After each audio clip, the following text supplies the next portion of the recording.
Welcome back to Grizz Vision here in Stillwater at Gallagher-Iba Arena. My name is Neil Rule here with Coach Kampe after a 56-55 win over Oklahoma State out of the Big 12. And Coach Barry Sanders sat in that seat here today, and he watched the Golden Grizzlies get the win. He didn't come over and tell me that, hey, I remember beating you in those pickup games where I didn't even know he was here. I would have walked across and said hi to him if I knew that.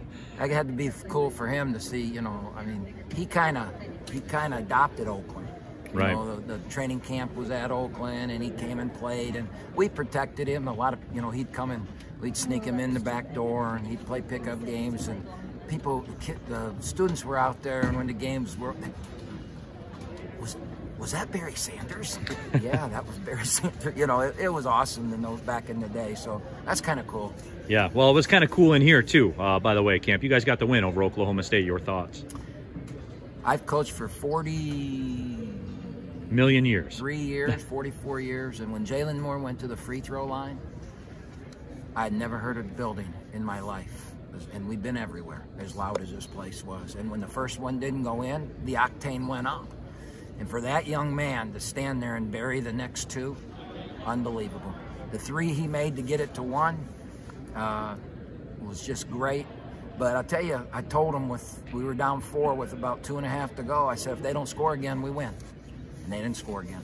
And you won. And, you know, we gimmicked a little bit defensively. 13 started to hurt us, and we went to a little box and one on them, and I don't think they really realized it, and 13 couldn't touch the ball, and you got to give Jamal Cain tremendous credit for that. But when you do that, don't forget the other 4 guys had to guard the whole floor themselves, and they didn't. And we got turnover, missed shot, rebounds.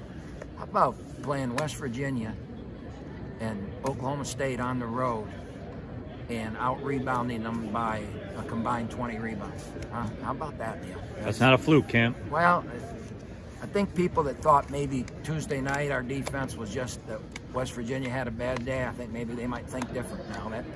That length and that athleticism that we have is pretty special. You know, Camp, you look at it too, it was stifling for Oklahoma State to score in the half court today. Everything they got was in transition. When they had to run offense, you guys closed the door. Well, we told our team that, and that's why I got mad a couple times, because we took a couple quick shots, a couple bad shots, that if the tempo's slow and they have to score against us, they won't. But if we let them jailbreak, you know, that fast break, and they're going to kill us.